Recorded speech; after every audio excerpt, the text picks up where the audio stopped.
Welcome to The Outlook. It's the last episode for 2018. Coming up, we attempt to finally get some clarity around what's happening with Auckland's Pride Festival, especially the parade. We speak to Elizabeth Ireland from the Academy Cinemas. There is an LGBTI film festival on there at the moment, and an Elizabeth of a different kind, perhaps. We have a special Queen's message to send us out for 2018. But first off, we have to introduce co-host for the week, Stephen Oates. How are you? Good, Dan. How are you? Great. Actually, I'm telling a lie. I've actually got a cold or a flu. I've pulled you in from your sick bed. It's such an unusual time of year to be sick.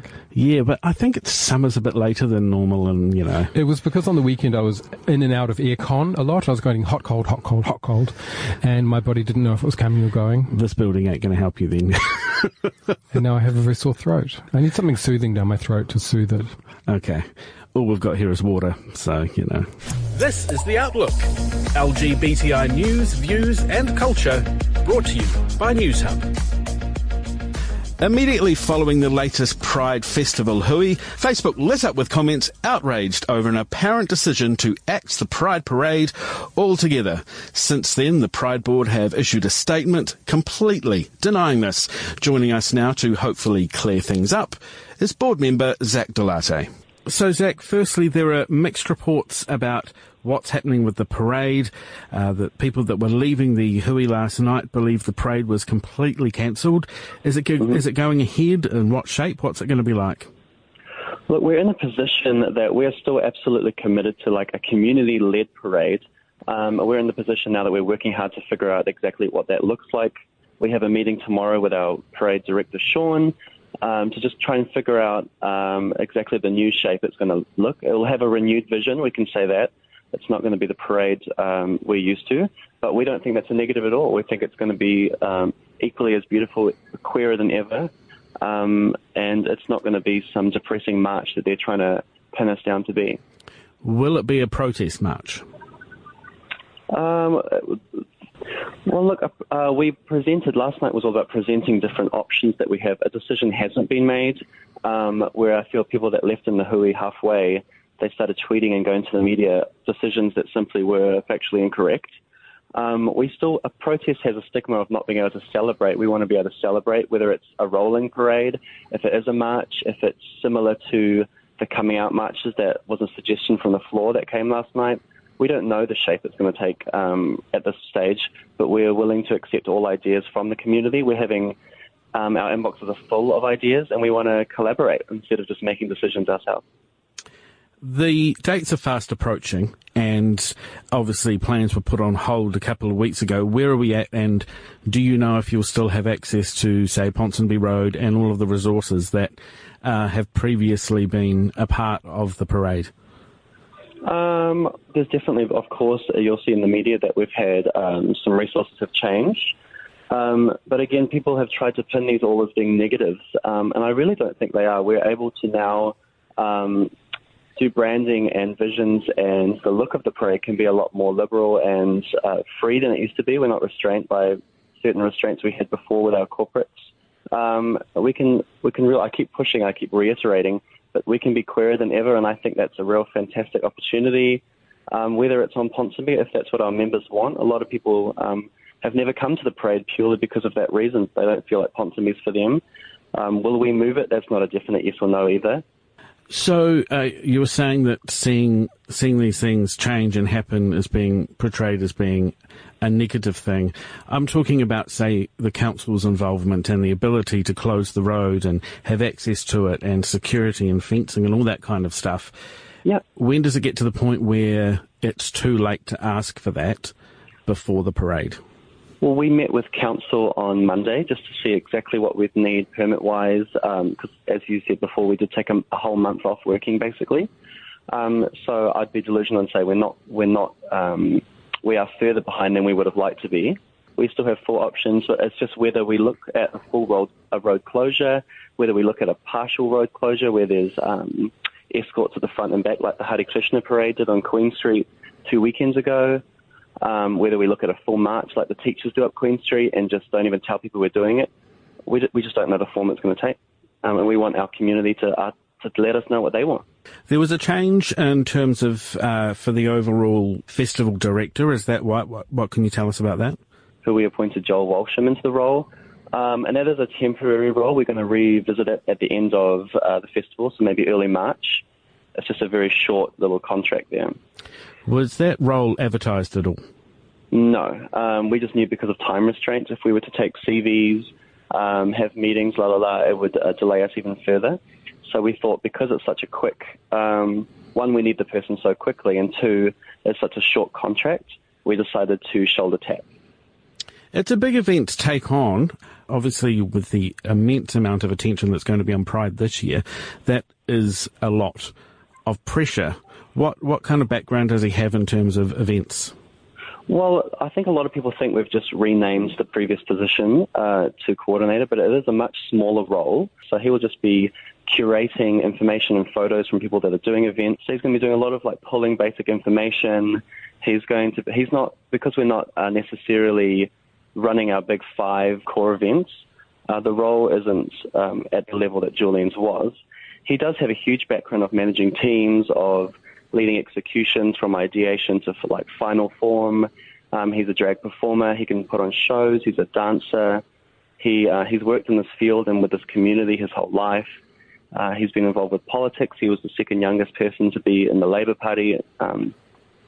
We just think he's got more than enough experience to lead this role.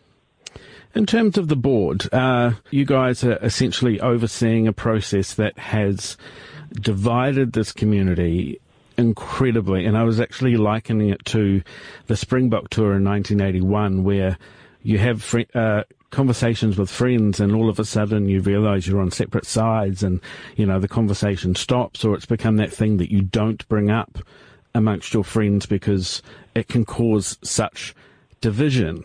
Mm-hmm. If you could see how things are at now and you were to go back to the very beginning of the process, do you think you would have done anything differently? Anything differently? I think the board would still stand by the decision we made, but I think we did have the 5 community hui. We had the 2 open board meetings. We would do that. But I suppose maybe we'd do one more call to our members saying that this is what we're thinking, rather than saying that this is what we've come up with. That would probably be the only change. We stand by, we heard more than ever people that have never felt like Pride's for them, that they would never come to Ponsonby, that they've never been to a single event, let alone the parade. They're excited, they're reinvigorated, they're revitalised, and they're coming, and I think that is such a good outcome. We have an estimated 150,000 queer people in Auckland, and we have never beat 40,000 people in the parade. And where are those 110 other thousand? How are we talking to them? And I think now we're getting a new chunk of our queer community that has never been interested in Pride, never cared for us, and they're coming. They're at the huis. They're emailing us. They're excited.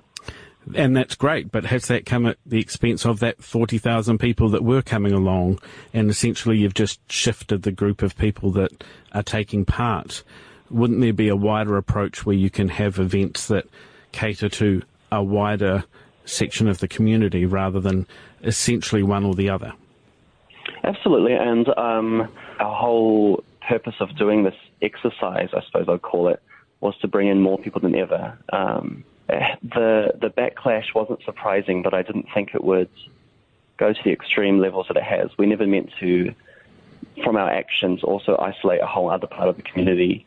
And it's been surprising to me, at least, that that has happened. So you were aiming to get more people involved in the entire process and in the parade and in the festival and that sort of thing. Is that what your aim was? Absolutely. We just wanted to open the doors to people that have felt like Pride was closed off to them. And it is unfortunate and painful, actually, to be honest, that now other people that had never felt like that are now beginning to feel like that. That was never our goal. So does that mean then you've failed in that task because you've wanted to involve more people, but essentially now just involving different people? Is that a failure on the part of the board? I wouldn't take it as a failure.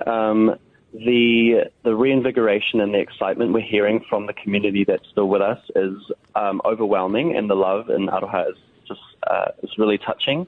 The stories that we've heard over this month have been beautiful, and I don't think the doors are closed to talk to this community that now is, upset with us. thanks so much for joining us on the podcast today. Thank you, Dan. You can check out more of our podcasts at newshub.co.nz/podcasts and tell us where you're listening from. Email theoutlook@mediaworks.co.nz. Now, there are often posts on social media from people who have allegedly been assaulted while meeting people off apps such as Grindr, Tinder, that sort of thing, or when they're in so-called gay-friendly areas. And it's not new. Here's a story I worked on for 3 News about 5 or 6 years ago. Auckland police are warning users of the dating app Grindr to take care after 3 men were attacked and robbed in separate incidents. The app is popular in the gay community and allows users to chat with other men in the area. So as we approach the Summer of Love, we've worked with New Zealand Police and NetSafe to come up with some tips for how to keep safe when using apps. Have you got any tips firstly, Stephen? Well, I've never done it, but... Whoa, you're going to have to come back from the microphone. That nose is really growing. I meant this week. Just honestly... Trust your instinct. Yeah. Trust your instinct, trust your instinct, trust your instinct. I cannot say it enough, because every time a little voice has ever said to me, and I've never had any terrible experiences, but when a little voice has said to me, this isn't going to work out, or just something that niggles in the back of your mind, but kind of you often get in that zone, and I'm just going to say it, because this is 2018. Sometimes when you're horny and you want to hook up, you know, when you're horny, you do things that are a little bit crazy. You kind of get into that zone, and that's human nature. Your brain's not really in control anymore. That's right. But then after the fact, it's kind of like, I knew that wasn't going to work out as well as I hoped. Yeah. Can I say one other thing? You sure can. On apps, especially Grindr, there's a lot of people send fake pictures, and I don't understand why, and I've asked them, why do you do that? And they never give you an answer. I have no understanding at all. I don't see the fun of it. I just don't understand. But if you suspect that someone is sending you fake pictures, I always ask them to take a selfie of themselves now, and I get them to do a specific thing, like... Yep. Take a picture of yourself now holding up a glass of water. Right. Take a picture of yourself now holding up a newspaper. Take a picture of yourself now holding up a pen or a pencil. Just things that people can't really deny that they can do. Yeah. Take a picture of yourself now holding up 3 fingers. Yeah. And if they can't do it, it's not a goer, honey. Just just let it go. Let it go. They are just mucking with you. A, they're just wasting your time, and B, they might be sinister. Yeah. Just get rid of it. Let it go. With the fake pictures, though, do they then think to go ahead with the meeting that you're going to get there and the door's going to open? I don't understand. I don't you're not know. Brad Pitt, but hey, let's still go ahead and do this. It's never happened to me. I've heard of it happening to other people. I would be furious. I would be furious if I turned up, or they turned up to my house and they were 2 different people. I would say, what did you think was going to happen? Yeah. Did you think I was going to say, oh, well, you don't look anything like that person, but come in anyway. Let's get down to it. It's just, I would be fuming. I feel a reality show coming on, turning up at people's doorsteps, a bit like Catfish, I guess.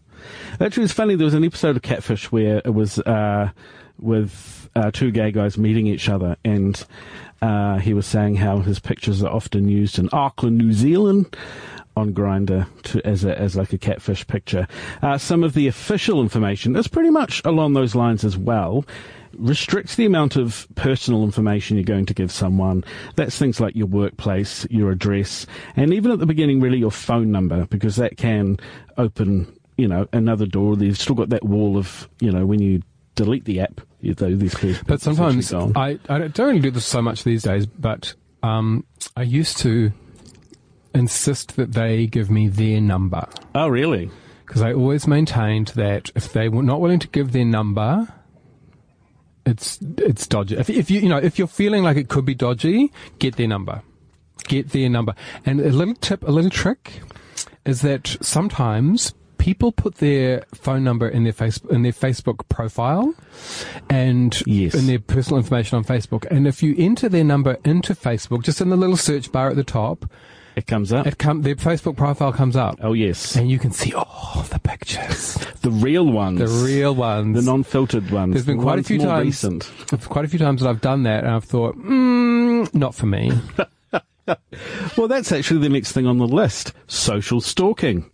Find out what you can about it. Isn't it interesting that they're saying don't give any information, but at the same time, get information off them so you can track down who they really are.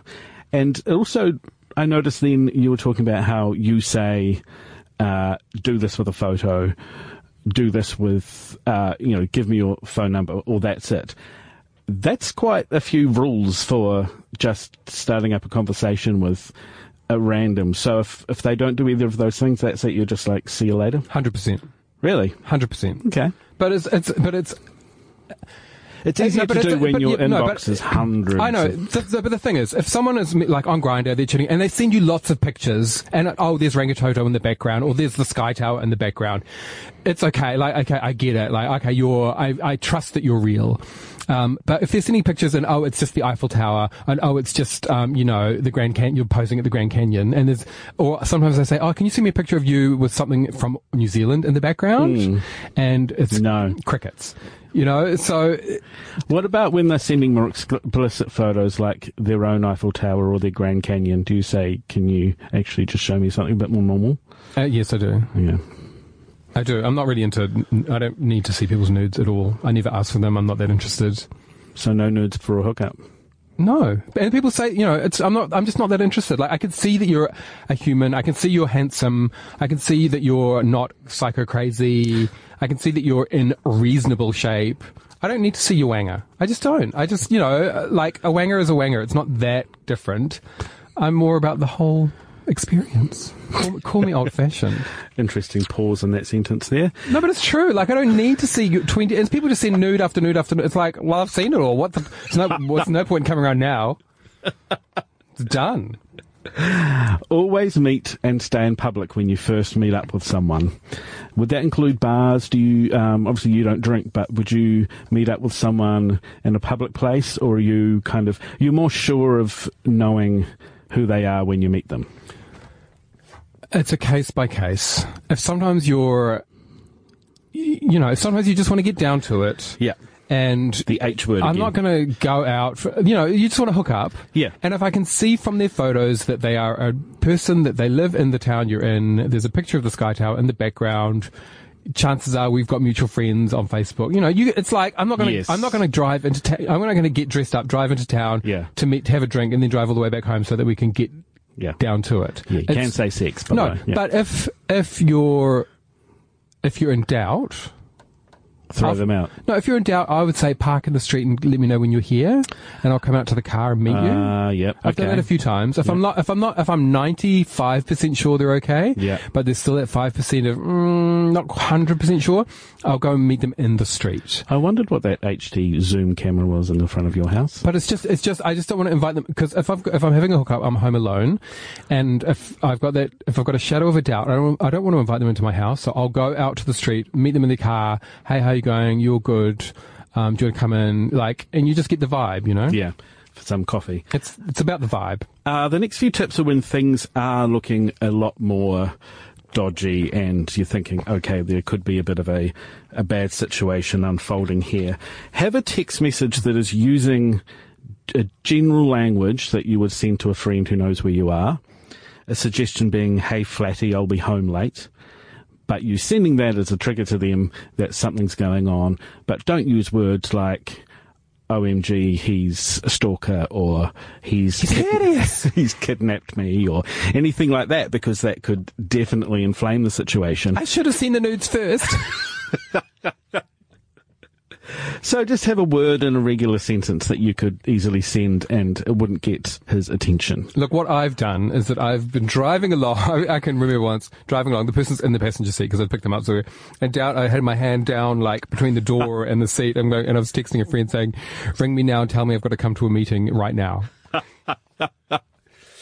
And she rang, and I said, "Oh, really?" And she's like, "What's going on? What are you doing?" And I'm like, "You mean right now? Who are you with?" "Oh my gosh, is it that urgent?" And she's like, "What are you're having a hookup, aren't you?" And I was like, "I'll be there right now. Sorry, bro, I've got to go." My worst attempt at doing anything like that, I just went for the most cliche of cliche. I was like, "Oh, that was my friend. They've been in a car accident. I've got to go and see them now."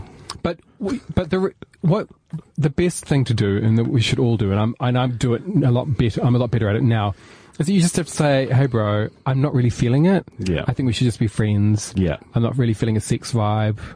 But thanks for coming over." But that could trigger some. What's the alternative? No, I mean it could trigger some aggression or. Well, am I that hot that they'd get angry if not hooking up with me? Sorry, bro. I know you're going to get really angry, but I'm not into you. Social media, let us know. Stephen Oates out of 10. How hot is he? No, please don't. Beauty is as beauty does. Do you know we've actually got an 0800 number now? People could call in and let us know. Make sure you've subscribed to The Outlook on iTunes or whatever podcast player you use. Outfest, the organisation, was set up in LA in 1982 in an effort to share and protect the stories of LGBTI people on screen. Now, a similar version of the festival has come to New Zealand's Academy Cinemas, and Elizabeth Ireland is here to tell us all about it. How are you? Good, thank you. So, firstly, what's Outfest about? What kind of films will we be seeing there? Outfest is about sort of the New Zealand version is a really, really small version of the festival that's based in LA, which is a little more about mentoring young filmmakers as well. I think it's just about, seeing ourselves on screen, the stories that we can relate to, and I think the smaller version is a little self-indulgent. We're having a lot of fun with the different genres that we're screening. What was opening night like? It was awesome. The Happy Prince is an incredible film about Oscar Wilde. Comes out on Boxing Day all over Auckland and New Zealand. So it was there on opening night, but wider release on Boxing Day. Yeah. What about some of the other films that we can see at the festival? At the festival, well, it's on now.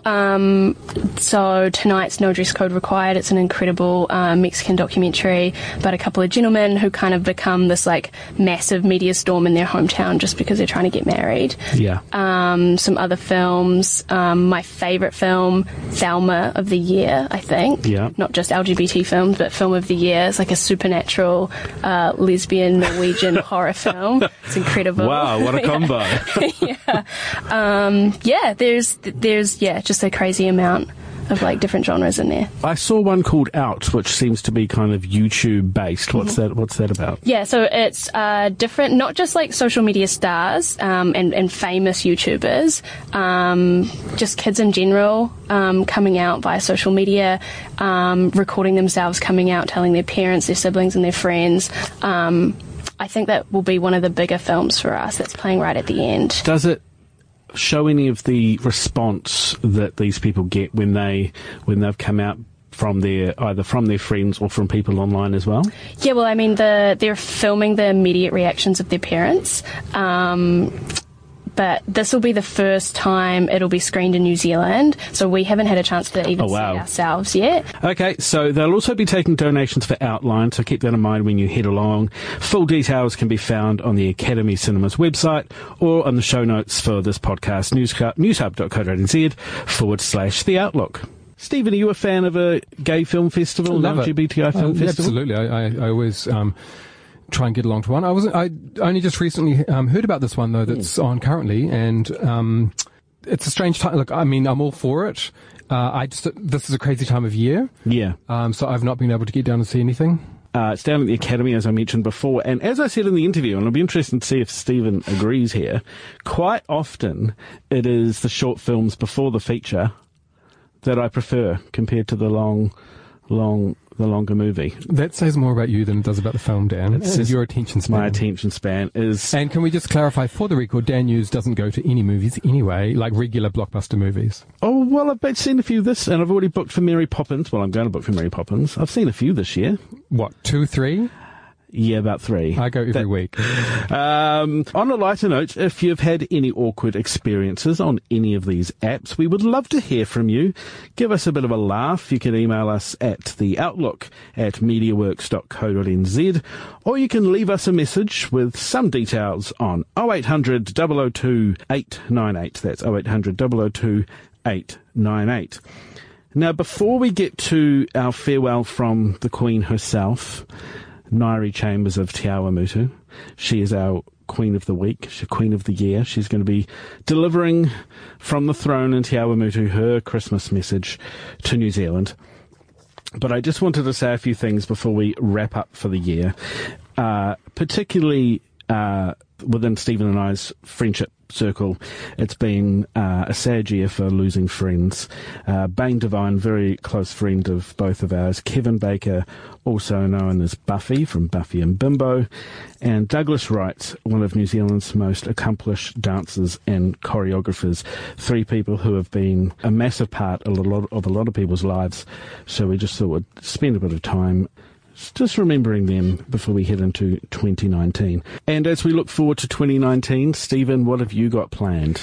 Well, there's lots of plans afoot. No, lots of plans up in the air as well. Yes, no, I'll be doing my dog show at some point in February. I just heard from the council that the date that I want is unavailable, so I've got to look at the dates for that. I know. Probably a few more dates available too. Yeah, hopefully I'll be checking my Grindr over summer, no doubt. We're going down to the Coromandel for New Year's, which I love, which is with all my family. So it's just good quality family time at the beach. And also just kind of looking forward to working on myself next year. Yeah. Some of my New Year's resolutions about me being more zen in my life. Really? Decluttering. I've decluttered a lot this year. I've thrown out a lot of stuff, but I need to throw out more. I just want to have less things in my life. Yeah. No junk, no clutter. Just the simple, There's me gone. Nice knowing you. No, but Dan, your house, you do have a lot of stuff in that house. Hate airplanes. No, Dan, you have a lot of everything.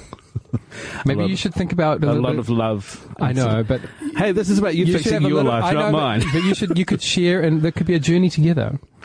Do you know, I've actually been thinking the same thing. Dan's house is full of, and it's all decent. It's not junk, but it's a lot of stuff. It's a lot of stuff, but it's pictures and cutouts, and it's like famous newspaper covers and do you need them? Airplanes. Do you need them? Do you need them? Newspapers from when Diana died. Dan, let it go. Let it go. Let Diana go, Dan. Be in the moment. It's if you threw that out, you would never think about it ever again. I feel like I should do something more than throw it out, though. Well, just set up a museum or something. If half of the stuff in your house disappeared tonight, you would not miss it. Don't say that. I'm paranoid about being burgled. I've already had a house fire. What's your street called? Thanks for making it about me at the end of the show. It's about us, Dan. It's about my caring friendship for you, that I want you to be zen as well. Okay, I'll have to Google that word. Until 2019, it's going to be one hell of a ride at the beginning of next year, but it's going to be fun. So we need a bit of a break. We'll be back in about 2 weeks, which actually isn't a break because that's how often we do the show. So looking forward to speaking to you then. I'll give you our contact details again just because we do want to hear from you. And if you have had any funny, awkward experiences, we really want to hear those as well. The outlook at mediaworks.co.nz, 0800 002 898. Leave your details on there. Send us pictures of your Grindr hookups over summer. Give them a rating. Illegal. Give them a rating of 1 to 10. And if you're into that kind of laugh, there's a great Reddit thread called LOL Grindr, and I think I'll leave There's also douchebags of Grindr.com. Oh, really? Have you never seen that? No. It's all for horrible Grindr people. I know what I'm doing all afternoon. We are rambling on. Right, we are now heading to Te Awamutu, where the Queen of New Zealand, Nairi Chambers, has awoken from her sleep to have her first vodka in the rest home. And with this, we say Merry Christmas, have a very safe New Year, and we'll see you next year.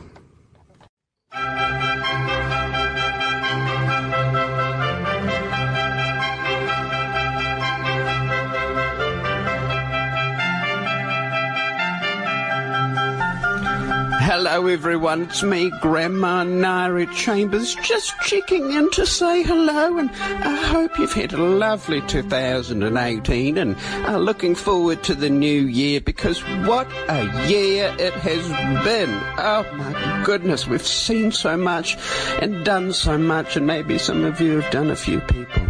Now we had our Cindy Ardern, she had the wee baby, the wee bub.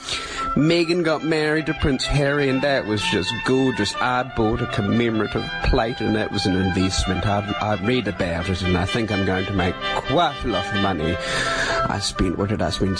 3 instalments of $69.95 through the Women's Day, and I don't regret that for a second. My friend Trish, well, she owes me money. She said she's going to win it back at bingo, but she hasn't, because she's a dog, and I love her, but she's a dog. She's a mongrel. My back hasn't been good this year. No, it hasn't. My friend Jenny said it would get better, but she was wrong. She's been wrong about a lot of things. She actually had a fall this year, and I warned her about those shoes. I said, Jenny, they look cheap. They look cheap, don't buy them. But she wouldn't listen to me. Why? I don't know, because she's always been simple. That Brexit thing, a lot of talk's been happening about that. I don't understand it. I haven't been following it. All I know is that man, Theresa May, I don't trust him. I think he looks funny and he dances funny. Had a lovely summer.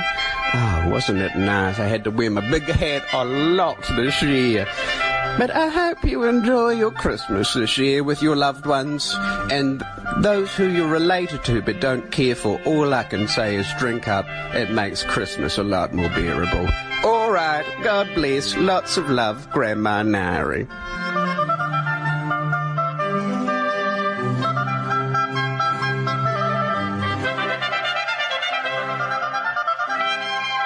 This is The Outlook. LGBTI news, views and culture brought to you by News Hub.